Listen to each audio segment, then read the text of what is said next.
దేవుడు ఆమేన్. మరి నేను పోయినటువంటి ఒక ఆదివారము బయలుదేరి ఆంధ్రదేశము వెళ్ళడానికి బొంబాయిలో కూడా నాకు బిజినెస్ ఉంది. అక్కడికి వెళ్ళి అక్కడ మళ్ళీ ఆంధ్రప్రదేశ్ వెళ్ళి మళ్ళా సోమవారం మండే మళ్ళీ తిరిగి ప్రయాణం అవడానికి దేవుడు చూపించినందుకు దేవునికి స్తోత్రాలు. హల్లెలూయా హల్లెలూయా హల్లెలూయా. అందరూ ప్రార్థించారు, చాలా సంతోషం. మరి ఈ సమయంలో నేను పెద్ద సబ్జెక్ట్ ఏమి నేను తీసుకోలేదు. ప్రార్థన గురించి కొన్ని విషయాలు మనము తెలుసుకున్నాం. దేవునికి మనము ఎలా ప్రార్థించాలి? దేవుడు మన యేసుక్రీస్తు ప్రభువారు మన ప్రార్థన ఎలా చేస్తే వింటారు, ఏ సమయాల్లో ఆయన దగ్గరికి మన ప్రార్థన చేరతాయి అనేవి మనం ఆలోచన చేసుకుని ఆయనకు నమ్మకంగా మనం ప్రార్థన చేసినట్లయితే తప్పనిసరిగా మన మనోవేదనను దూరపరుస్తాడు, మన హృదయాంక్షను ఆయన తీర్చగలుగుతాడు. మనం చూసినట్లయితే కీర్తనలు 5వ కీర్తన చాలాసార్లు నేను చెప్తూ ఉంటాను. మన సంఘంలో మనం బలపరచబడదాం. నేను కూడా ఎప్పుడైనా అలా చెప్తానేమో మర్చిపోయి గ్రంథము అని అనకూడదంట. కీర్తనలు, దావీదు కీర్తనలు అని కూడా అనొచ్చు. అదే విధంగా మనం అలవాటు చేసుకున్నాం.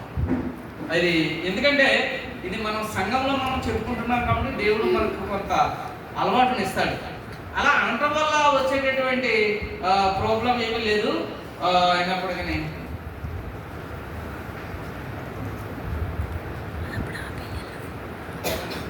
కానీ మనము పర్ఫెక్ట్గా ఉండాలి, ఖచ్చితంగా ఉండాలి.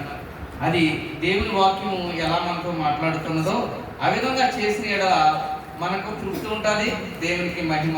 మనం ఏదో అలవాటు ప్రకారంగా వచ్చేయడం కాదు. కానీ ఇక్కడ అదే రాస్తున్నాడు మరి కీర్తనకారుడు దావీదు,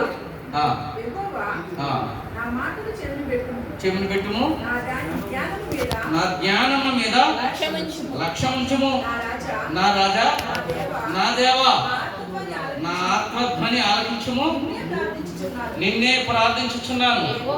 యెహోవా ఉదయమున నా కంఠస్వరము నీకు వినబడును, ఉదయమున నా ప్రార్థన నీ సన్నిధిని సిద్ధము చేసి కాచి ఉన్నాను. దేవునికి స్తోత్రం. ప్రార్థించుకుందాం. పరిశుద్ధాత్ముడా, మహోన్నతుడా, ఇదిగో ప్రభువా, నా తండ్రి, నాయన ప్రభువా, ఈ సన్నిధిలో దీనులను అల్పులను నత్తివాడను వట్టివాడను నిలబడ్డాను. ప్రభువా, మీ దాసులు మీరు ఏర్పరచుకున్న మీ సేవకులు తండ్రి నాకు ఇచ్చిన ఈ సమయాన్ని బట్టి మీకు స్తుతులు చెల్లిస్తున్నాను. ప్రభువా, ప్రేరేపణ బట్టి నాయన ఇదిగో నాయన ప్రభువా, కీర్తన గ్రంథములో నుండి ఓ నాయన ప్రభువా 5వ కీర్తనలో కొన్ని వచనాలు మేము చదువుకున్నాం. అవి మాకు వివరించండి ప్రభువా. మేము ఏ విధంగా నాయన మీ సన్నిధిలో ప్రార్థించాలో మాకు నేర్పించండి. నిలబడిన నన్ను మరుగుపరచండి. నీ బిడ్డలతో మీరు మాట్లాడండి. యేసయ్య పరిశుద్ధమైన నామమున పరమ తండ్రి, ఆమేన్. ఈ కీర్తన ప్రధాన గాయనికి పిల్లన గ్రోవుతో పాడదగిన కీర్తన. దేవునికి స్తోత్రం. కీర్తన మనం ఎప్పుడు పాడతామంటే సంతోషంగా ఉన్నప్పుడు పాడతాం, ఆనందంగా ఉన్నప్పుడు పాడతాం. చక్కగా కొంతమంది ఇంట్లోనూ సినిమా పాటలో ఏదో ఒక సంగీతాన్ని ఎలా ఓహో ఏంటి ఇంత ఆనందంగా, అబ్బో మా అమ్మగారు ఉన్నారు, లేకపోతే మా అబ్బాయి ఏంటి ఇంత ఆనందంగా ఉన్నాడు ఈరోజు, ఏంటి సంగీతం తెలుసుకుంటూ ఉంటాం కూడా. అలాగా ఇక్కడ మనం చూసినట్లయితే దావీదు రాజు గారు రాసినటువంటి 5వ కీర్తనలో మనకు ప్రార్థన నేర్పిస్తున్నది ఏంటంటే, యెహోవా నా మాటలు చెవులు పెట్టుము, నా జ్ఞానము మీద లక్ష్యముంచుము అని చెప్తూ దేవుని సన్నిధిలో మోకరించాడు. మోకరించి ఎప్పుడు మోకరించాడని తెలుస్తుందండి? ఉదయకాలము. కిందకంటే మనం చూసుకుంటే ఉదయకాల ప్రార్థన చాలా శ్రేష్టమైన ప్రార్థన, సుదీర్ఘమైన ప్రార్థన మనం చేసుకోవచ్చు. అక్కడ మన హృదయాన్ని కుమ్మరించాలి. మనము ఉదయాన్ని పెసరెట్లు వేసుకోవాలంటే ఏం చేస్తామంటే నైట్ నానబెట్టుకుంటారు కదా. ఇడ్లీ వేసుకోవాలంటే ఏం చేస్తారు? శుభ్రంగా రుబ్బేసి దాన్ని కలిపేసి మరి ఇది సిద్ధపడ్డే కదా. మరి మనం ప్రార్థనకి సిద్ధపాటు ఉందా అని మనం ప్రశ్న చేసుకుందాం. కొంతమంది సిద్ధపాటు ఉండొచ్చు. అందుకనే దైవజనులు కొంతమంది చెప్తా ఉంటారు, మర్చిపోతారేమో మీరు, ఒక కాగితం తీసుకుని ఇది ఉదయకాలపు ప్రార్థన, అని ఒక కాగితం మీద, లేకపోతే డైరీలు దొరుకుతూ ఉంటాయి కదా, అంత వర్క్ చేయాలని అనుకుంటే ఆ విధంగా రాసుకుంటూ దినదినము మనము ప్రార్థన చేస్తున్నప్పుడు అయ్యగారు ఇక్కడ ఒక బుక్ పెడతారు కదా, చాలా పెద్ద బుక్, ఎవరు కానుకలు ఇచ్చారో అన్నీ అందులో ఉంటాయి. అవునండి, చక్కగా ఆ కాగితాల మీద రాసి పంపించినట్లయితే ఎక్కడ పెడతారో, లేకపోతే ఏటీఎంలో పెట్టేస్తారు, అట్ల మీద ఏ స్నాక్స్ పెట్టేస్తారు. కానీ ఆ బుక్లో చూసినట్లయితే పోయిన సంవత్సరం, అంతకంటే ముందు సంవత్సరం కూడా ఉండొచ్చు అయ్యగారు, ఒక క్రమం. దేవుని సన్నిధిలో దేవుని మొక్కినప్పుడు ఒక క్రమం కావాలి. ఒక కాగితం మీద అది ఆ ప్రార్థన రాసుకునే ప్రార్థన, సిద్ధపాటు కలిగిన ప్రార్థన. ఏ ప్రార్థన అది? ఇక్కడ ఏమని ఉన్నది చూడండి కింద, యెహోవా ఉదయము నా కంఠస్వరము నీకు వినబడును, ఉదయము నా ప్రార్థన నీ సన్నిధిని సిద్ధము చేసుకోవాలి అని దేవుడు, నా మాటలు కాదు సుమండి, ఇంతవరకు ఆ విధంగా సిద్ధం చేస్తున్నారు. దేవుడు మిమ్మల్ని దీవించును గాక, ఆశీర్వదించును. లేకపోయినట్లయితే మనం ఈ క్రమాన్ని మనం పాటిద్దాం. ఈ క్రమాన్ని పాటిద్దాం. అదే కనుక పొద్దున్నే లేచిపోయి పెసలు శుభ్రంగా కనుక 10 నిమిషాల ముందు చేసేది, ఈ అమ్మాయి ఎలా ఉన్నా రాత్రి అన్నక్కడ మర్చిపోయినది, సరిగ్గా రాలేదు. ఇహలోకంలో మాట్లాడే మాట, ప్రార్థనలు కూడా అలా ఉంటాయేమో. రాత్రి నుండి సిద్ధపాటు కలిగి ఉండాలి. ఆశికల హృదయాన్ని దేవుడు తృప్తిపరుస్తాడు. దేవునికి స్తోత్రం. కాగితం మీద కొన్ని ప్రార్థనలు రాసుకోవాలి. చక్కగా 1 2 3 4 5 రాసుకుని అక్కడ పెట్టుకుని ఉదయమున మనం సిద్ధపాటుతో దేవుని సన్నిధిలో మోకరించినప్పుడు మొదటిగా ఏం చేయాలంటే ఆయన చేసిన కార్యములను మహిమపరచాలి. ఆయన చేసిన అద్భుతాలను కొనియాడాలి. స్తుతి యాగం చేస్తూ ఉంటారు. స్తుతి అర్పణ అనేటటువంటి ఆ యొక్క స్తోత్ర బలి అయ్యగారు చెప్తూ ఉంటారు. ఎంతో మంది దాన్ని చూసి ఓహో ఇలాగ కూడా స్తోత్రాలు చెప్పాలి. చెప్పాలి. నువ్వేమంటావు? ఫలానాడప్పుడు నేను 100 రూపాయలు ఇచ్చాను, కనీసం థ్యాంక్స్ కూడా చెప్పలేదంట. ఎన్ని రోజుల తర్వాత మరలా అడిగినప్పుడు, అంతే కదా, ఏమయ్యా నేను ఇంటికి వచ్చావు, ఏదో ఒక అప్పులో ఉన్నాను, ఏదో ఆపదలో ఉన్నాను అంటే 100 రూపాయలు ఇచ్చాను, కనీసం కృతజ్ఞత చూపించలేదు. మళ్ళీ అప్పుడు వచ్చి ఒక 5 వేలు ఇమ్మంటున్నాం, లేదా 500 ఇమ్మంటున్నాం అని వ్యక్తపరుస్తాం లేదండి. దేవుడు చేసిన మేలును తలపోసుకుంటూ ఆయన స్తుతి యాగం చేయాలి. ఆయన ఎటువంటి వాడు, ఆయన స్థితి ఏమిటో, ఆయన సృష్టికర్త అయినటువంటి దేవుడని, భూమాకాశములను సృజించిన వాడని, చీకటితో కమ్మి ఉన్న ఈ లోకమును వెలుగుమయం చేస్తాడని ఆయన మాట ద్వారాగా జ్ఞాపకం చేయాలి. ప్రభువా, భూమాకాశములను సృజించిన మా యెహోవా నీకు స్తోత్రమయ్యా, నీకు స్తోత్రం. చెట్టులు చామలు నిర్మించినవి నీవే కదా, ఈ కోటి జీవరాశులను నిర్మించిన వాడు నీవే కదా. మనం చేస్తున్నాం ఆయన ప్రార్థన చేయాలి. కేవలం ఒకవేళ డైరెక్ట్గా నీ అక్రతల గురించి వెళ్ళిపోతే అది సరైనటువంటి ప్రార్థన కాదు. ఖచ్చితంగా చెబుతున్నాను. ఒక అధికారి దగ్గరికి వెళ్ళినప్పుడు మనం యొక్క మాటలను సిద్ధపరచుకుంటాం. ఒక ఇంటర్వ్యూకి వెళ్ళినప్పుడు మాటలను సిద్ధపరచుకుంటాం. వెళ్ళిన వెంటనే కాదు, నమస్కారం చెప్తాం, గుడ్ మార్నింగ్ చెప్తాం. అలాగే దేవునికి స్తోత్రబలి అర్పించాలి. అది అర్పించినప్పుడు దేవుడు ఆనందిస్తాడు, సంతోషిస్తాడు. మనం ఒక పాట పాడుతుంటే దానికి పల్లం ఉంటుంది కదండి. పల్లం లేకుండా పాట పాడితే ఏమన్నా నచ్చుతుందండి? పాడతాం ఒక్కొక్కసారి, మళ్ళీ పల్లంలోకి వస్తాం. ప్రియ సంగమా, జ్ఞాపకం చేసుకోండి, దేవుడు చేసిన సృష్టిని, దేవుడు నిర్మించిన ప్రతి వస్తువును బట్టి యెషయా గ్రంథంలో 1వ అధ్యాయంలో 30 అక్కడ చెప్తాడు, ప్రతిది కూడా, ప్రతి వస్తువు కూడా దేవుని మహిమపరుస్తున్నదంట. ఆయన కనినటువంటి బిడ్డలు మాట వినకోకుండా చెడిపోయారు. ప్రియ సంగమా, ప్రతి దేవుడు సృష్టించిన ప్రతి ఒక్కటి దేవుని మహిమపరుస్తూ ఉన్నది. సూర్య చంద్ర నక్షత్రములు ఆయన కలగజేసిన వాడు. ప్రభువా, వీటినన్నిటిని కూడా కలగజేసి ఉన్నావు. స్తోత్రం ప్రభువా, స్తోత్రం. ఈ ఉదయకాలం నాకు ఈ కృపను అనుగ్రహించి మీ సృష్టిలో, మీ పరిపాలనలో నన్ను జ్ఞాపకం చేసుకుని మిమ్మల్ని స్తుతించడానికి నన్ను నిర్మించుకున్నందుకు స్తోత్రాలు. ఈ ప్రార్థన మనము చేయాలి. ఈ ప్రార్థన దేవుని మహిమపరిచే ప్రార్థన. మొదటిగా మనము స్తుతులు అర్పిస్తూ ఈ విధముగా మనము దేవునిని కొనియాడి ఆయన మహిమపరిచి ఆయనకు స్తుతుల మీద సింహాసనం కడితే ఆయన వచ్చి ఆసీనుడు అవుతాడు. దేవునికి స్తోత్రాలు. అయ్యా, మా ఇంట్లో పెళ్లి జరుగుతుంది. మా అమ్మాయిది మినిస్టర్ గారిని పిలిచాను. మొన్న పాలకొల్లులో నిమ్మల ఆయన మినిస్టర్, ఆయన ఎంత హెలికాప్టర్ దిగి వచ్చాడు. చంద్రబాబు నాయుడు కొడుకు పవన్ కళ్యాణ్ కొడుకు చుట్టూ మనుషులను నిలబెట్టాడు. అన్ని ఎల్లో ఫ్లవర్సే. అద్భుతం. అంటే ఆయన అతనికి చేసిన దానికి అతనికి కృతజ్ఞత చెల్లిస్తూ ఆయన కుమార్తె పెళ్లికి వచ్చినప్పుడు అంత ఆయన గణపరిచాడు. ఇహలోకంలో సృష్టికర్త అయిన దేవుడు ఆయన ఇంకా ఏ విధంగా గణపరచాలి, ఏ విధంగా సిద్ధపాటు కలిగి ఉండాలి. మన ప్రార్థన మనం నేర్చుకుందాం. మనం చేసే ప్రార్థన దేవుని సన్నిధికి వెళ్ళాలనే కదా ప్రార్థన చేస్తాం. ఇక్కడికి వచ్చాము, ఇక్కడికి వస్తే నా ప్రభు ఇదిగో ఈ పునరుద్ధరణ దినాన్న నాకు ఎన్ని పనులున్నా దేవుని నేను మహిమపరచుకొచ్చాను, నన్ను చూస్తాడు. ఆయన చూసే దేవుడు, ఆయన వినే దేవుడు, హృదయం అంతరంగాలను పరిశీలించే దేవుడనే వస్తున్నాం కదా మనం. మరి మన హృదయాన్ని ఎక్కడికో పెట్టేస్తే ఎలాగా, మన ఆలోచనలు ఎక్కడికో పెట్టేస్తే ఎలాగా? ఆయన కోసం వచ్చాం, ఆయన దీపం నింపుకోవడానికి వచ్చాం. అలాగే ఉదయం మోకరించినప్పుడు మార్కు సువార్తలోను ఏషియాలను మళ్ళా రిపీట్ అవుతూ ఉంటుంది. ప్రతి నాలుకను స్తుతించాలి, ప్రతి మోకాలు నా నామమున దేవునికి స్తోత్రం. హల్లెలూయా. దినదినము దానియేలు ఎన్నిసార్లు ప్రార్థన చేసేవాడట? దినమునకు 3 సార్లు.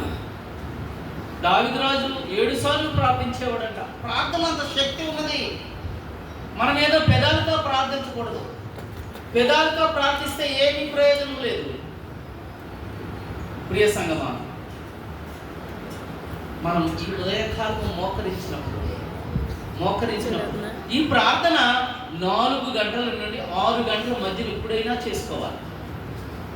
సూర్యుడు ఉదయించక ముందే ఈ ప్రార్థన ముగించాలి. అది గొప్ప ధన్యత. నీ జీవితంలో మొదటిగా నువ్వు లేవచ్చిన వెంటనే నీ పెదాలతో, నీ యొక్క హృదయంతో, నీ ఆలోచనలతో దేవుని మహిమపరచడానికి నీ యొక్క ప్రార్థన సిద్ధం చేసుకుని ఉండాలి. సిద్ధం చేసుకోకపోతే లేవలేము కదండి. ఇది అందరికీ తెలిసిన విషయమే. లెగిద్దాం లేనుకుంటాం. ఫోన్లు వచ్చాయి కదా, ఫోన్లో అలారంలో పెట్టుకోవాలి. 1 కాదు 2 సార్లు పెట్టుకోవాలి. 2 టైమింగ్స్ పెట్టుకోవాలి. అది సిద్ధపాటు అన్నమాట. లెగిద్దాం లేకుంటే ఏమైపోతుంది? అరే మనసంతా పాడవుతుంది లేగలేకపోయాను నేను. ఎందుకనంటే దేవునికి అర్పించే అర్పణ ప్రార్థన ఎలా ఉండాలంటే ప్రార్థనలా కాదు, నిజముగా మొరపెట్టాలి. చూడండి కీర్తన గ్రంథము 145వ కీర్తన 145వ కీర్తనలో ఉంటుంది. చూడండి 18వ వచనం అనుకుంటాను. అమ్మా పిలిచారు అందరూ. ఎవరికి? మన రక్షకుడును మన ప్రభువు అయినటువంటి యేసుక్రీస్తు ప్రభువుకు మొరపెట్టువారు, తనకు మరలా నిజముగా మొరపెట్టు వారికి, నిజముగా మొరపెట్టు వారికి ఎలా ఉన్నాడంట? సమీపంగా, దగ్గరగా. నీ హృదయాన్ని చూస్తాడు. నిజముగా మొరపెట్టేవారు హృదయంలో అన్నీ సిద్ధపరచుకుని చక్కగా. నేనదే పెసరెట్తో మొదలెట్టాను కదా. కుటుంబంలో ఒకవేళ కొత్త అల్లుడుకు కానీ ఇంటిలో భర్తకు కానీ చక్కగా మంచిగా టిఫిన్ చేయాలన్నప్పుడు రాత్రి సిద్ధపరచుకుంటారు. లేకపోతే ఏదో అట్టో ఇట్టో వేసి ఇచ్చేస్తారు. అలాగే రాత్రి మనం సిద్ధపరచుకోవాలి. ఉదయమే నేను లేవాలి. ఉదయాన్నే లేచి నేను ప్రార్థించడానికి ఏ సిద్ధపాటు కావాలి? అప్పుడుకప్పుడు నెత్తుకుంటే కుదరదు. అన్ని రాత్రే సిద్ధపరచుకుని ఉదయమనే లేచిన వెంటనే చక్కగా వాష్రూమ్కి వెళ్ళి ఫ్రెష్ అయ్యి, ఇది కూడా చెప్తున్నాను, రికార్డింగ్ చేస్తున్నారు అయినా పర్వాలేదు. ఒకవేళ కొంతమంది అనుమానం, పొద్దున్నే స్నానం చేయాలండి, పర్వాలేదు. నువ్వు శుభ్రంగా పడుతూకుని ముఖం కడుక్కుని చక్కగా చేతులు కాళ్ళు కడుక్కుని మొహం కడుక్కుని వచ్చి ప్రార్థన చేసుకోవచ్చు. ఇంకా ఇంట్రెస్ట్గా ఉంటే స్నానం కూడా చేయొచ్చు, తప్పేమీ లేదు. దేవునికి స్తోత్రం. హల్లెలూయా. ఇది నేను చిన్నపిల్లలు చెప్తున్నట్టు చెప్తున్నారు ఏంటండి అనుకుంటారేమో. ఇక్కడ చిన్నపిల్లలు ఉన్నారు, కానీ మనం క్రమము మర్చిపోతున్నామేమో. దేవునికి ఇవ్వాల్సిన గౌరవము, దేవునికి ఇవ్వాల్సినటువంటి ప్రాధాన్యత, ఆ ప్రాధాన్యత ఇవ్వలేకపోతున్నామేమో. ఒకసారి మనము పరిశీలన చేసుకోమని దేవుడు ఈ 5వ కీర్తన అంటున్నాడు. ఏమంటున్నాడు? ఉదయకాలమున నా కంఠ స్వరము నీకు వినబడినట్లు ఉదయమున నా ప్రార్థన నీ సన్నిధిని సిద్ధము చేసి కాసి ఉండటం. సిద్ధం చేయడం వేరు కదా. నా మాటలో డిఫరెంట్ ఉందా? రాత్రి నేను మీ పెసర దగ్గరికి వెళ్దాం. రాత్రి పెసరలో రుబ్బనండి, చక్కగా పెట్టాను, సిద్ధం చేశాను. కానీ పెట్టాలని ఆశ ఉండలేదు, నువ్వు పెట్టాలని ఆశ లేదు నీకు. ఈ లోపల నీ కొడుకు నీ భర్త ప్రయాణమే వాళ్ళ డ్యూటీకి వెళ్ళిపోయారు. ప్రయోజనం ఏమైనా ఉందా? అర్థం అవడం కూడా ఆ యొక్క ఉదాహరణ నేను చెప్తున్నాను. నువ్వు సిద్ధం చేసినటువంటి ప్రార్థన, నువ్వు సిద్ధముగా ఉండి ఎప్పుడు తెల్లారుతుంది, నేను అనుకునే టైం ఎప్పుడు వస్తుంది, మోకరించి దేవునికి సమర్పించుకుందామనే ఆశ కలిగి ఉండాలి. మొరపెట్టు వారికి, నిజముగా మొరపెట్టు వారికి ఆ నిజాయితీ. కొంతమంది ఆఫీస్కి వెళ్ళిపోయిన తర్వాత అంటారు, వర్క్ అంతా చేశానండి, ఆ ల్యాప్టాప్ ఇంటికాడ మర్చిపోయి వచ్చాను. ఏంటి ప్రజెంట్ చేయాలి కదా, ప్రజెంటేషన్ చేయాలి కదా, మరి ఏది సిద్ధపాటు. అలాగా మనము దేవుని కొరకు ఆశ కలిగి ఉన్న మనము ఆయన సన్నిధిలో కుమ్మరించకపోతే ఎట్లా?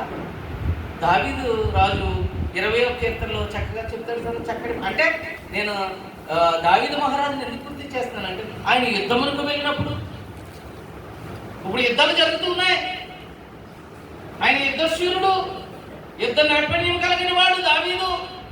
గొలియాతును ఒక ఒడిసెల రాయితోనే చంపినటువంటి వాడు. ఆ శక్తి ఎక్కడి నుంచి వచ్చింది?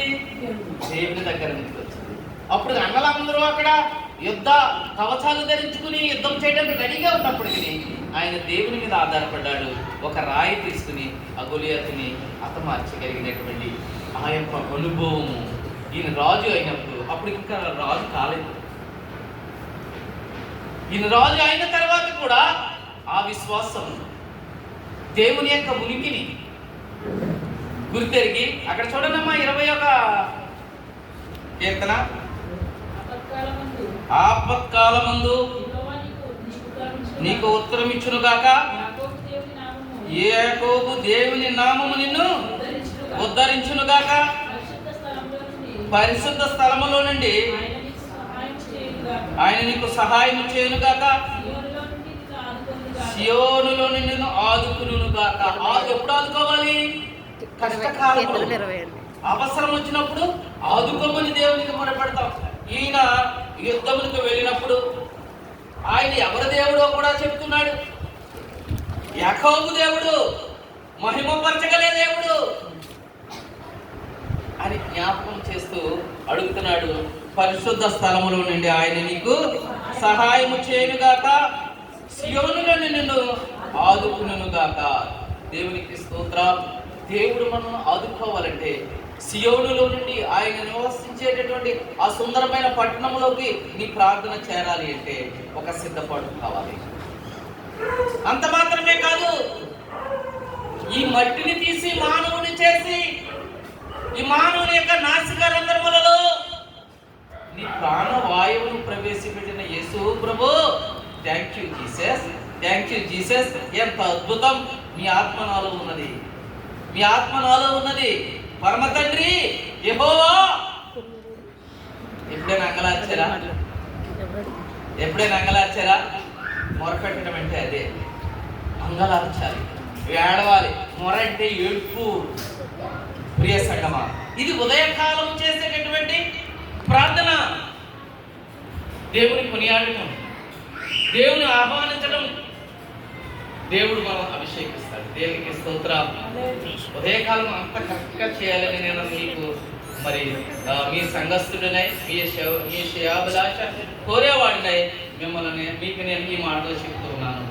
ఉదయకాలంనే చిన్నపిల్లలు మీరు ఒకవేళ ఉదయమని 4 గంటలు లేకపోతే కనీసం 4 గంటలకైనా లేచి రాత్రి సిద్ధపరచుకోండి. ఈ వాక్యం చదువుకోవాలి, లేకపోతే కీర్తనలో కొన్ని మాటలు నేను చదువుకుని చిన్న ప్రార్థన చేసుకోండి. ఒకవేళ అంతకంటే ఎవరిని విడదు కదా. ఒకవేళ లేకపోతే లెగిసిన వెంటనే సెల్ ఫోన్ కాదు తీసుకోవాల్సింది. గుర్తుపెట్టుకోవాలి, వినాలి నా మాటలు. సెల్ ఫోన్ కాదమ్మా మీరు అనవలసింది. మీకు మంచి ఆశీర్వాదాలు దేవుడు ఇస్తాడు. దేవుడు మీతో మాట్లాడతాడు. దినదినము మీరు అలా చేస్తూ ఉన్నప్పుడు దేవుడు మీకు ప్రత్యక్షం అవుతాడు. లెగిసిన వెంటనే దేవుడి పాదముల దగ్గర మోకరించాలి. మోకాల మీద నుండి ఒక 4 వచనాలైనా మీరు చదవాలి. చదివి ఆ యొక్క వాక్యాన్ని మీరు మీ హృదయంలో భద్రపరచుకోవాలి. ఈ ఉదయం నేను అడుగుతున్నాను, ఎంతమంది బైబిల్ తీసి సెల్ ఫోన్ కంటే ముందు బైబిల్ తీసుకొని వాక్యాలు చదివి వాటిలో ఉన్నటువంటి సారాంశాన్ని నేను అర్థం చేసుకోవడానికి ప్రయత్నం చేశానన్న వారు గురువులను చేసుకుని ఆలోచన చేసుకోండి.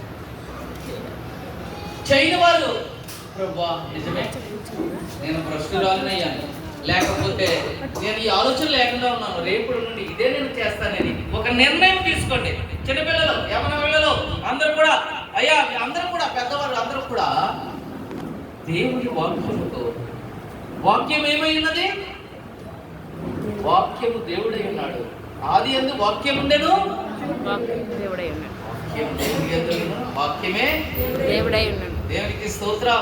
119వ కీర్తన 5వ వచనంలో ఏముంది? వాక్యము నా పాదములకు దీపములను. అందుకనే మీ త్రోవను వెలుగుమయంగా చీకటిలో వెళ్ళగలరమ్మా మీరు పిల్లలు. చీకటిలో ఏమైనా దొరుకుతారు? మీ సెల్ ఫోనే దొరకదు. ఆలోచన చేయండి, ఎంత టైం పడుతుంది? ఒక అధ్యాయం తీసుకుని కీర్తనల గ్రంథము లేకపోతే సామెతలో తీసుకోండి, మీకు జ్ఞానాన్ని పుట్టిస్తాయి. లేకపోతే సువార్తలోకి వెళ్ళండి, సువార్తలో మీకు కనీసం 10 వచనాలు చదవండి. ఆ తర్వాత మీకు ఇంట్రెస్ట్గా ఉంటే, ఆసక్తిగా ఉంటే ఇంకా చదవండి. కానీ చదివినది మాత్రము హృదయంలో భద్రపరుచుకుని అక్కడనే బైబిల్ పెట్టి ప్రార్థన చేయండి. దేవునికి స్తోత్రం. హల్లెలూయా. మీకు అమ్మా నాన్న కంటే మన ప్రభు అయినటువంటి యేసుక్రీస్తు మీకు తోడుగా ఉండి మీ కోరికలను సిద్ధపజేస్తాడు. మీ ఆలోచన యావత్తు సఫలపరుస్తాడు. దేవునికి స్తోత్రం. చేస్తారమ్మా? చేస్తారా? చేస్తా ఉన్నారా? దేవునికి స్తోత్రం. చిన్నపిల్లలు సండే స్కూల్లో చక్కగా టీచర్స్ చెప్తూ ఉంటారు కీవర్డ్స్. అయ్యి ఉదయమనే మీరు లేచిన వెంటనే వాటిని చదవాలి. ఉదయమనే అమ్మ టిఫిన్ పెట్టిన తర్వాత, అమ్మ చెప్పిన తర్వాత, అమ్మ కేకలేసిన తర్వాత బైబిల్ వాక్యం చదివిపోయి సండే కాదు, సండే ఇచ్చినది ఆ వారం అన్ని రోజులు నువ్వు కండక్ట్ చేసావనుకో ఎంత బాగుంటుంది. దేవునికి స్తోత్రం. చిన్నపిల్లల్ని అడుగుతాను నేను, 23వ కీర్తన చెప్తారా? ఎంతమంది చెప్తారు? చేయొద్దండి చూడుకోకుండా. నేను మీరు చెప్పలేదని కాదు, ప్రాక్టీస్ లేదు మనకి. మనం ప్రాక్టీస్ చేస్తే తప్పనిసరిగా చెప్తాం. సండే స్కూల్ కానీ లేకపోతే పిల్లలు కానీ క్రిస్మస్లో చక్కటి ప్రోగ్రామ్స్ చేస్తారు. ఎవరు నేర్పుతున్నారు? ప్రాక్టీస్. సండే స్కూల్ టీచర్స్ ఏదో ఒక వీడియో చూసో చేస్తారు, ప్రాక్టీస్లో చేయగలుగుతున్నారు. సడన్గా ఎప్పుడు చేసామని చేసేస్తారా? ఆలోచన చేయండి. దేవుని వాక్యమును మనం ఎంతగా వింటామో చేస్తామో. యెహోవా నా కాపరి, నాకు లేమి కలగదు, పచ్చిక గల చోట్ల ఆయన నన్ను చేస్తున్నాడు, శాంతికరమైన జలముల యొద్ద ఆయన నన్ను నడిపించుచున్నాడు, తన నామమును బట్టి నీతి మార్గంలో నడిపించుచున్నాడు. గాఢాంధకారపు లోయలలో నేను సంచరించినను ఏ అపాయములకు భయపడను. నీవు నాకు తోడైందువు, నీ దుడ్డు కలయు నీ దండమును నన్ను ఆదరించును.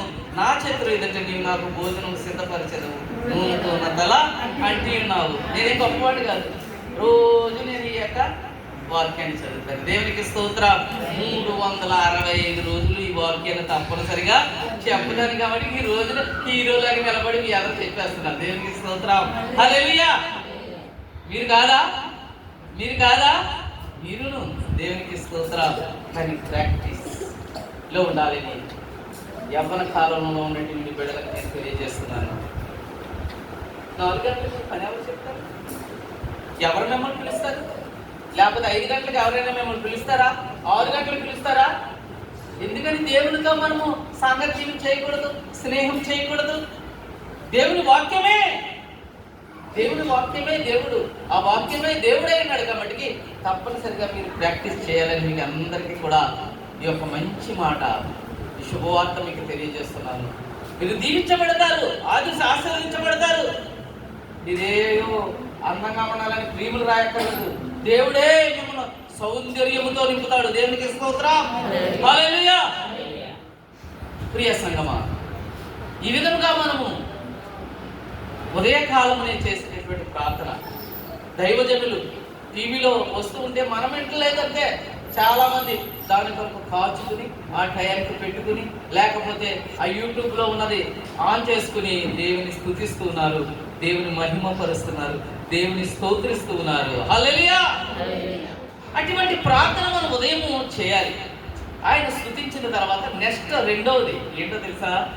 ప్రభువా, నువ్వు చేసిన మేలుని నేను తలంచుకుంటున్నాను. నా జీవితంలోను, మరి జీవ గ్రంథంలోను, మీరు ఈ లోకంలో ఉన్నప్పుడు యేసు ప్రభు గుడ్డి వారికి కాళ్ళు ఇచ్చారు, గుడ్డి వారికి చూపునిచ్చారు, ఎదరవాళ్ళ పక్షమున మీరుండి తన కుమారునికి తనకు ఒక రొట్టె అప్పం ఉండగా మీ దాసుడు వెళ్ళినప్పుడు అది ఆశీర్వదించబడ్డది. ఇవన్నీ గుర్తు చేయాలా? లేకపోతే 2 నిమిషాలు ప్రార్థన చేసేసి మాట్లాడుకుంటున్నాం అనుకుంటున్నారా? లేదు. దేవునితో మనము ఎక్కువ సమయం గడపాలి. ఉదయమే అంగలార్చాలి. నీవు ఇటువంటి దేవుడు కదా. 4 దినాలు అయిపోయినటువంటి లాజర్ని బయటికి రమ్మంటే వచ్చినటువంటి వాడు. నీ మాట ఎంత గొప్పదయ్యా. పేతురు నీటి మీద నడిచాడు కదా. దేవునికి స్తోత్రం. ఇవన్నీ మనకు తెలిసివే. ఆ టైంలో మనం చేయలేకపోతున్నాం. మేము దేవుని మహిమపరచాలి. ఇంత గొప్ప దేవుడని ఆయన్ని ఘనపరచాలి. ఇంకేం చేశాడు అద్భుతం? ఎక్కువ ఏదో చెప్పాలి మీరు. మార్చేశాడు. 2 చిన్న చేపలు, ఏదో ఒకటి ఉండాలి మన నోట్లో. దేవునికి స్తోత్రం. ఉండాలా వద్దా? టక్ టక్ టక్ టక్ టక్ చెప్పేయాలి. దేవునికి స్తోత్రం, హల్లెలూయా. ఆయన ఈ లోకంలో ఉన్నప్పుడు మానవునిగా ఏం చేసేవాడు? ఆ శక్తిని పొందుకోవడానికి ఆయన ప్రార్థన చేసేవాడు. కొండకి వెళ్ళేవాడు. ఉదయం అంతా డే అంతా కూడా పరిచర్య చేయొచ్చు. 3.5 సంవత్సరాలు ఆయన రాత్రి కొండకి వెళ్ళాడట. రాత్రి సంపూర్ణ రాత్రి కూడా గడిపేవాడంట. ప్రార్థనలో అంత శక్తి ఉన్నది. దేవునికి స్తోత్రం, హల్లెలూయా. మరి ఎక్కడ మనము బతికిస్తున్నాం చూడండి.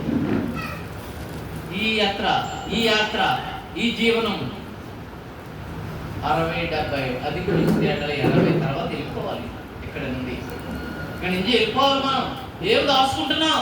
బ్యాంకులో డిపాజిట్ చేస్తున్నాం, డబ్బు పెట్టి బిల్డింగ్లు కడుతున్నాం, ఏమి మనకు కూడా రావు. కానీ మనం దాచుకోవాల్సింది ఒకటే. దేవుని విషయంలో ఒకవేళ నిందస్తుంటేనంట, సువార్త విషయంలో ఒకవేళ అయ్యాక ఎన్నో నిందలు వస్తూ ఉంటాయి. ఆయన సహించుకుని ఆయన ఎదరికి వెళ్ళిపోతూ ఉంటాడు. మత సువార్తలో రాసి ఉంటుంది, ఆయన కొరకు నిందలను సహించుకోడు ధన్యుడు. ఆయన సువార్త కొరకు, ఆయన పని కొరకు మనము నిందలు భరించాలి. ఒక చోట అంటది కీర్తనలోను, నాకు రిఫరెన్స్ సరిగ్గా జ్ఞాపకం లేదు, ఆయన మౌనునై ఉన్నాడంట. ఆయన మీద ఆ కీర్తనకారుడికి విరోధముగా మాట్లాడినప్పుడు ఆయన మౌనునై ఉన్నాడంట. ఒక మాట కూడా మాట్లాడలేదట. కొన్ని చోట్ల అయితే అంటాడు, నా మూతికి కళ్ళు వేసుకుని నాను. క్రైస్తవులైనటువంటి వారు విస్తరించి మాట్లాడటం వల్ల ప్రయోజనం లేదు. ప్రియ సంగమా, దేవునికి మొరపెట్టాలి. ఉదయకాలమున రెండవదిగా ఆయన మహిమపరచాలి. నా జీవితంలో ఇన్ని మేలు చేశావు, ఇన్ని గొప్ప కార్యాలు చేశావు. ఇశ్రాయేలును ఏం చేశాడు? ఏ గొప్ప కార్యం చేశాడు? అవతల ఉన్నప్పుడు ఓళ్ళని కార్యాలు చేశాడు. యువతల రావడానికి ఏం చేశాడు? సముద్రమును ఆరిన నేలను చూపించాడు. దేవునికి స్తోత్రం. అలాగే అట్టి గొప్ప దేవుడు నేను ఆరాధిస్తున్న దేవుడు నీవు. ఆయన దేవుని మహిమపరిచి అప్పుడు మనం మూడవదిగా మనం రాసుకున్నటువంటి ఇది ముందు చేస్తాం కదండి. మనం అందరం కూడా స్తోత్రం చెల్లిస్తున్నాం ప్రతి మాటలోనూ. ప్రభువా యేసుక్రీస్తు ప్రభువా, మీ నామమునకు మహిమ, మీ నామమును కనుక ఘనత, హల్లెలూయా, స్తుతి, మహిమ అని చెప్పుతూ ఇవన్నీ కూడా చెప్పాలంట. ఇవన్నీ కూడా ఎలా చెప్పాలంటే, ఒక విషయం, అయ్యగారు మా సంఘ కాపరి రేపు 3వ తారీఖున 4వ తారీఖున అడవిలోకి చర్చిలు ఓపెనింగ్ వెళుతున్నారు. ప్రభువా యేసయ్యా, మీ నామమునకు మహిమ, మీ నామమునకు ఘనత, మిమ్మల్ని ఆరాధిస్తున్నాను, స్తుతిస్తున్నాను, మహిమ పరుస్తు. ఆ మాట పలికిన తర్వాత ఇంతగా చెప్పాలి దేవునికి. మా దైవజనుడు వెళుతూ ఉన్నాడు. స్తుతికి పాత్రుడా యేసు ప్రభు, మహిమా స్వరూపుడా యేసు ప్రభు, మీకే మహిమ, హల్లెలూయా, స్తుతి, ఆరాధన, హల్లెలూయా, స్తుతి, ఆరాధన. ప్రతి మాటకి అవి వచ్చే అవకాశం కదండి. ఇది ఏమీ కష్టం లేదు. ప్రతి మాటకి నువ్వేది అప్లై చేస్తున్నావో దాని తర్వాత ప్రభువా హల్లెలూయా, స్తుతి, ఆరాధన, యేసు ప్రభు కార్యము చేయబడా, మీకు స్తుతి ఆరాధన, మీకు స్తోత్ర ఆరాధన, హల్లెలూయా. మరి అదండి మనం చేయవలసినటువంటి అర్పణ, సిద్ధపరిచిన అర్పణ దేవునికి అర్పించడానికి. కొంతమంది అంటారు, ఈ లోకంలో ఉన్నప్పుడు అతనికి మా కబుర్డు ఎత్తనాడండి అంటారు కదండి. థ్యాంక్స్ అండి, థ్యాంక్స్ అండి, అయ్యండి, థ్యాంక్స్ అండి, మీరు చాలా మంచిగా మీరు మంచి. దాంతో ఎందుకు చేస్తారంటే అవతల వ్యక్తి ఈ మాటలలో ఆనందిస్తాడు. కానీ దేవుడు చేసినటువంటి మేలులు, ఆయన ఏదైనా సమర్థత గల దేవుని ఈ విధముగా మనం ఆరాధించాలి. ఈ విధంగా ఆరాధిస్తూ దేవునికి మనం సమర్పించుకుని, ఈ దినమంతా నాకు సమాధానము, శాంతిని ఈ లోకంలో నేను బ్రతుకుతూ ఉండగా నీకు సాక్షిగా బ్రతకాలని ఆశగా ఉన్నది. నాలో కోపం ఉన్నది, నాలో ద్వేషం ఉన్నది. ఇవన్నీ దేవుని దగ్గర చెప్పినప్పుడు అన్ని సరి చేస్తాడు దేవుడు. హల్లెలూయా. మనం ఎందుకు సరి అవ్వట్లేదంటే, అందుకే సరి అవ్వట్లేదు. బీపీ సరి అవుతుంది, షుగర్ సరి అవుతుంది, అన్నీ సరి అవుతుంది. ఏం చేయాలని చెప్తున్నాను? దేవుని స్తుతి ఆరాధన చేయాలి. ప్రతి విషయానికి దేవుని మహిమపరచాలి, ఘనపరచాలని నేను మీకు తెలియజేస్తున్నాను. అయ్యా ఇంత చేయవచ్చు, గంట కావాలండి. ఎంత నిద్రపోతే ప్రయోజనం ఉంది? మాకు ఇప్పుడైతే ఐదు చెప్తున్నాను, 4 గంటలు కానీ 5 గంటలు కానీ ఎక్కువ నిద్రపడదు. ఆశ దేవుని దగ్గర ప్రార్థిద్దాం, దేవుని దగ్గర దేవుని ఆశీర్వాదాలు పొందుకుందాం. హల్లెలూయా. పిల్లలు మీరు అంత ప్రార్థన చేయలేకపోయినా దేవునితో సాంగత్యం కలిగి ఉండండి. మంచి స్నేహితుడిని మీరు కోల్పోవద్దని నేను మీకు తెలియజేస్తున్నాను. ప్రియ సంగమా, ఈ ఉదయంగా మనం ఉదయకాలం ప్రార్థన. అయ్యా ఏదైనా ప్రార్థింటే, మరి నేను కష్టకాలంలో ఉన్నాను. 51వ కీర్తన 15వ వచనంలో ఏముంది? ఆపత్కాలమున 51:15 కీర్తన 51:15 కాదమ్మా, 51 లేకపోతే 15, 51. మీరు వెంటనే మీరు అర్థం చేసుకోవాలి. దైవజనుడు ఒకవేళ మార్చేసరికి మర్చిపోయి, ఇది కీవర్డ్. మనం గ్యాప్ ఉండాలమ్మా. ఆపత్కాలమున నీవు నన్ను గురించి మొరపెట్టుము, నేను నిన్ను విడిపించెదను, నీవు నన్ను మహిమపరచెదవు. పిల్లలు ఆపదలు వస్తూ ఉంటాయి. అమ్మ నాన్న పక్కన ఉండరు, తల్లి తండ్రి విడిచిన నేను ఎవడో వాడిని సెలవిచ్చిన దేవుడు. అమ్మ మీరందరూ కూడా ముదుపు వచ్చే వరకు చంక పెట్టుకుని వాడను నేనే. ఇప్పుడు కూడా చంక పెట్టుకుంటాడంట ఆయన. అంటే అంత ప్రేమ. చంకని ఎప్పుడు పెట్టుకుంటారు? ప్రేమ కలిగితే ఎత్తుకుంటారు, లాలిస్తారు, జోలపాటు పడతారు. దేవుడు అంట ఇప్పుడు కూడా మనందరినీ కూడా చంక పెట్టుకుంటాడంట. దేవునికి స్తోత్ర. చక్కటి మాటలు యెషయాలో రాసి ఉంటాయి. తర్వాత ఇంకా ఇదిగో ఆ తల్లిగారికి మెరిసినటువంటి ఆ యొక్క జుట్టుని ఏమంటున్నాడు తెలుసా? సొగసైన కిరీటం అంట. మెరిసిన వెంట్రుకలు సొగసైన కిరీటం. దేవునికి స్తోత్రం. అది దేవుని యొక్క మన పట్ల ఆయన ఉన్నటువంటి ఆలోచనలు. మనకు 4 ఏళ్ళు సమాజంలో ఏమిటా నన్ను అంటారు, ఇంకా నేను కలరేసుకోలేదు అంటారు. మరి ఈ సొగసైన కిరీటం కదా మన అనుభవాన్ని తెలియజేస్తా ఉంటాయి. దేవునికి స్తోత్రం, హల్లెలూయా. బాగాలేదండి వేసుకొని కలరారు వాళ్ళ మనకు చెప్తూ ఉంటారు.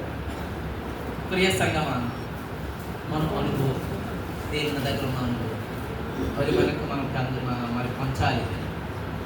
మనకున్న విశ్వాస జీవితాన్ని కొంచెం కిందైనా మంచం కిందైనా పెట్టగా వెలిగించిన తర్వాత దీప స్తంభం మీద ఆ రోజుల్లో పెట్టేవారు. ఆ గ్రామానికి అంతటికి కూడా ఆ యొక్క సెంటర్లో కానీ ఆ వీధంతా కూడా ఎవరైనా వెళ్తే వెలుగుగలగండి. అలాగే మన యొక్క జీవితాలు వెలిగించబడిన జీవితాలు ఎదుటి వారికి కొరకు ప్రార్థించేవిగా, మన మాటలు చెప్పేవిగా ఉండాలని నేను తెలియజేస్తున్నాను. ఇంకా చూసినట్లయితే ఇంకొక విషయం చూసి నేను 2 విషయాలు చూసి ముగిస్తాను. అది ప్రాక్టికల్గా జరిగినటువంటి విషయాలు. మరి దినచర్యలో ఆపత్కాలం వచ్చిందంతా చదువుకున్న వాక్యంలో మరి అప్పుడు మనం స్మరణ చేసుకోవాలి. ప్రభువా, నాకు ఆపద వచ్చింది, నీ సన్నిధికి వెళ్ళి నిన్ను మహిమపరుస్తాను, నిన్ను ఘనపరుస్తాను. నువ్వు చేసిన ఈ ఉపకారము వీరందరికీ నేను తెలియజేసి నేను మహిమపరుస్తాను. దేవునికి స్తోత్రం, హల్లెలూయా, హల్లెలూయా. మన దశలోనికు రాసినటువంటి పత్రిక 5వ అధ్యాయంలో చూడండి 16వ వచనంలో, లేకపోతే పైనుంచి ఇంకా పైనుంచి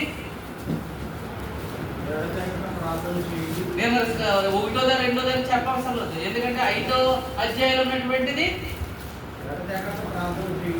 ఎగటి తెగక ప్రార్థన చేయండి, ప్రతి విషయమునందు కృతజ్ఞత ఇలాగు చేయుట, హల్లెలూయా, స్తుతి మహిమ. చూసారా ఏ విధంగా దేవుని వాక్యాన్ని మన సొంత మాటలో కాదు. అలాగే తిమోతికి రాసినటువంటి 2వ అధ్యాయం, 1 తిమోతి కానీ 2వ తిమోతి కానీ మొదటి నుంచి 2వ అధ్యాయం మొదటి నుండి చదవండి అమ్మా.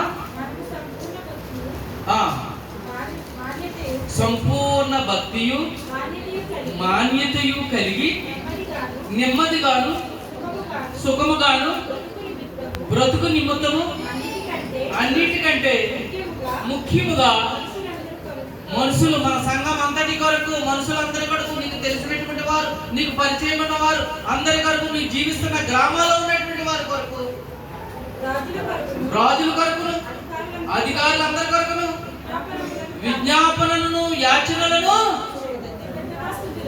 కృతజ్ఞాస్తుతులను చేయవలెనని హెచ్చరించుచున్నాను. ఇంకా కింద మాట,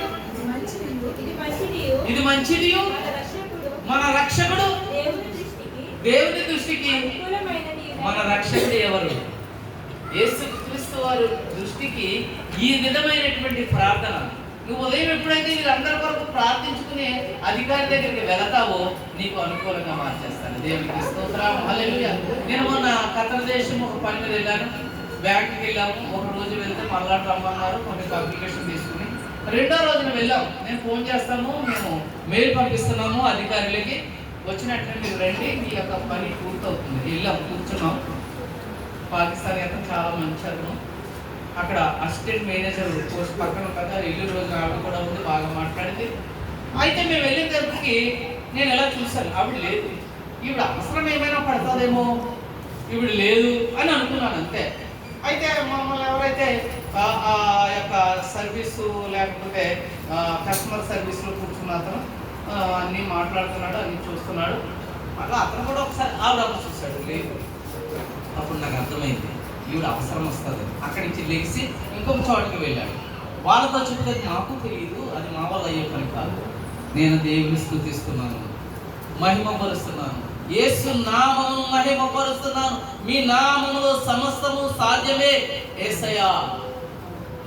ఇక్కడ ఏదైనా ఆటంకం ఉన్నట్లయితే యేసు క్రీస్తు నామములో సరిచేయండి, అవసరతను తీర్చండి అని అక్కడ నా ఎదురేమో నా ఎంప్లాయీ కూర్చున్నాడు, నేను ఎక్కడ కూర్చున్నాను, మరి ఆయన అక్కడ కూర్చున్నాడు.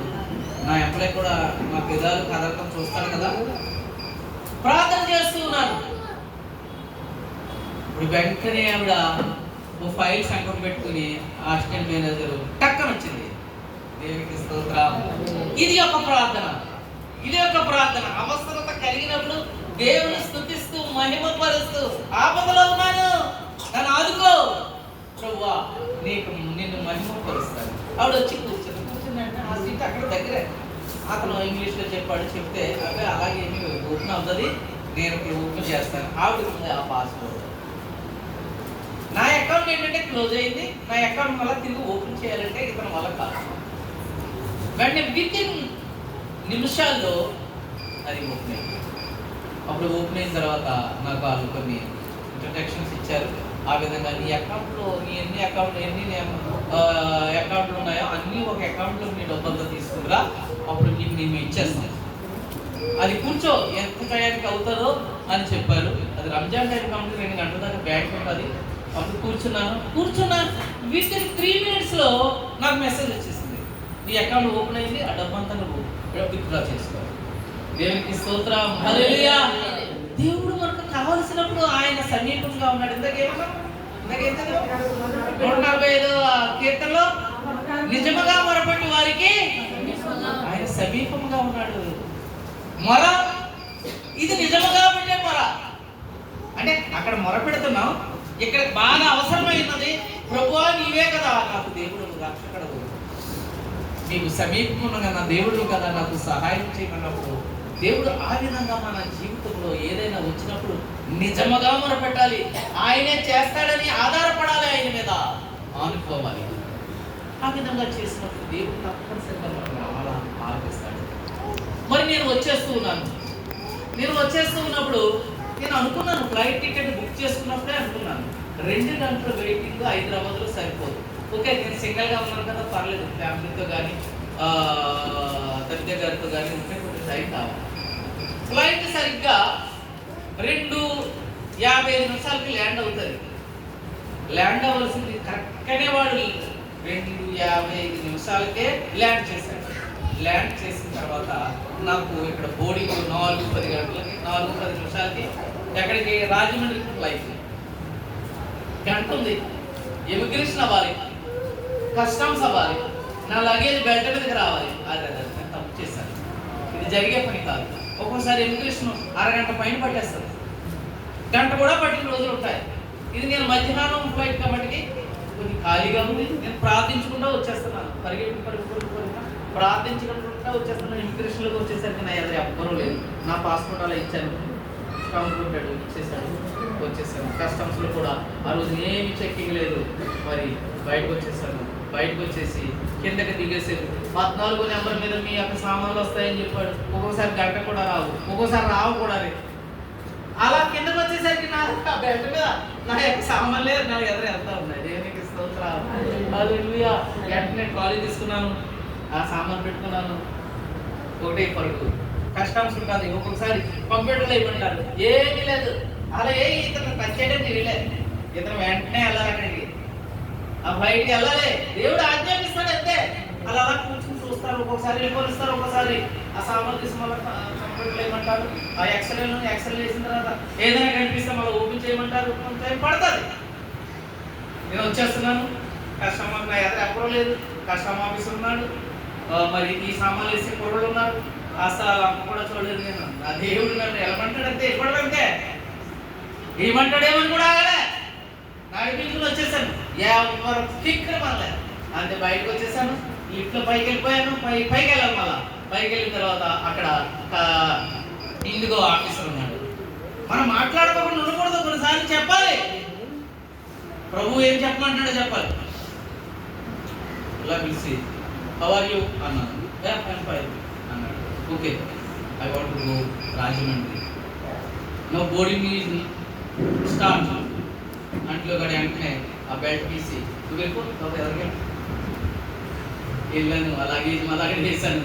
వెంటనే ఫ్లైట్ దగ్గరికి పరుగున టైం దగ్గరగా 4:10 నిమిషాలకి ఫ్లైట్ రాజమండ్రి వచ్చేయాలి. అది మిస్ అయిపోతే మళ్ళీ రాత్రికి.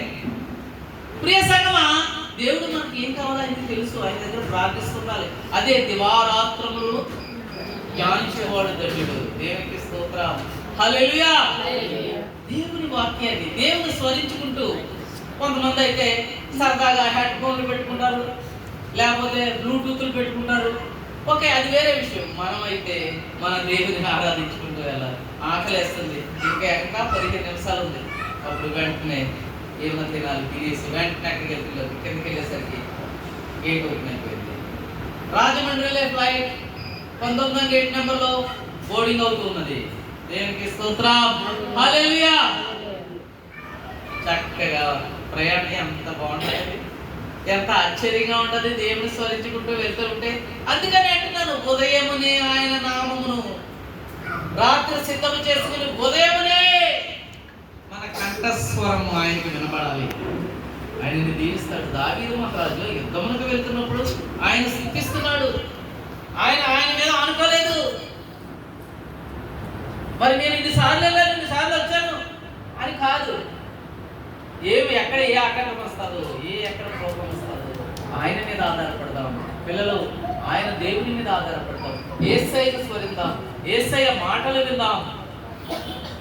అట్టి ప్రార్థన ద్వారాగా మన దినచర్య మొదలు పెడుతూ వెళుతూ ఉన్నప్పుడు ఆయన నీకు ఏమి కావాలో అద్భుతాలు చేస్తాడు. నీ కుటుంబంలో అద్భుతాలు చేస్తాడు. నీ బిడ్డల కొరకు ప్రార్థించాడు, నీ ప్రార్థన ఆలకిస్తాడు. నీ కుటుంబంలో సమాధానం ఇస్తాడు. దావీదు మహారాజుకు సోదరులు రాలేదా? సోదరులు వస్తాయి. వాటిలన్నింటినీ కూడా దేవుడు తప్పిస్తాడు. ఒకవేళ సోదరులు రాకపోతే దేవుని మర్చిపోతున్నాడు. అందుకని కీర్తనకారుడు అంటాడు, 91వ కీర్తనలో అంటాడు, వేటకాని తెగులు నుండి నేను తప్పిస్తాను, శోధనలు రాకుండా ఉండవు. ఏ తెగులు ఉన్నది, తెగులు రాకుండా నీ గుడారమును కాపాడతానంటాడు. తెగుళ్ళు ఉన్నాయి, దుష్టుడున్నాడు, వాటి నుండి కాపాడబడాలంటే కేవలము మనకు ఉన్నటువంటి గొప్ప ఆయుధము ప్రార్థన ఆయుధం. ఏది ఈ యుద్ధాల్లో అంటున్నారు, ఏదో విషపు బాంబు, ఇవన్నీ ప్రయత్నిస్తున్నారండి, వాళ్ళ దగ్గర ఉన్నాయి. ప్రియమైనటువంటి వారా, ఇటువంటిని తగ్గించుకుని మనము దేవుని పేరట నిలవబడాలంటే, జయశీలుగా ఆయన మహిమపరచాలంటే ఉదయకాలం మరొకసారి 5వ వచనము 3వ వచనం దాకా చదువు. 5వ అధ్యాయము మళ్ళా చదవండమ్మా. యెహోవా ఉదయమున నా కంఠస్వరము నీకు వినబడును, నా ఉదయమున నా ప్రార్థన నీ సన్నిధిని సిద్ధము చేసి కాచిందును. దేవునికి స్తోత్రం. ఇంక కింద అవసరం లేదు. ఉదయమునే మనం దేవుని యొక్క కృప కొరకు మనం ప్రార్థన చేసిన ఆయన ఆశీర్వాదం అది అంతా మనం అనుకోవాలి. నేను దేవుని దగ్గర మొదలుపెట్టాను, దేవుని యొక్క ఆశీర్వాదాలు నాకు ఉన్నాయి, అద్భుతాలు జరుగుతాయి, ఆశ్చర్యం కలుగుతాయి, నేనేమి ఓడిపోను అనే ఒక విశ్వాసంతో అడుగులు ముందుకు వేసుకునేటట్టయితే దేవుడు తప్పనిసరిగా మన యొక్క ఆశలు తీరుస్తాడు, అక్రతలు తీరుస్తాడు. ఆయనకు మరి ఇష్టలుగా జీవించడానికి ఆయన సహాయం చేస్తాడని తెలియజేస్తూ ఈ నా మాటలు ముగిస్తున్నాను. ఈ వాక్యపు సమయం ఇచ్చినటువంటి అయ్యగారికి నా ప్రత్యేకమైన వందనాలు తెలియజేస్తూ థ్యాంక్ యూ జీసస్.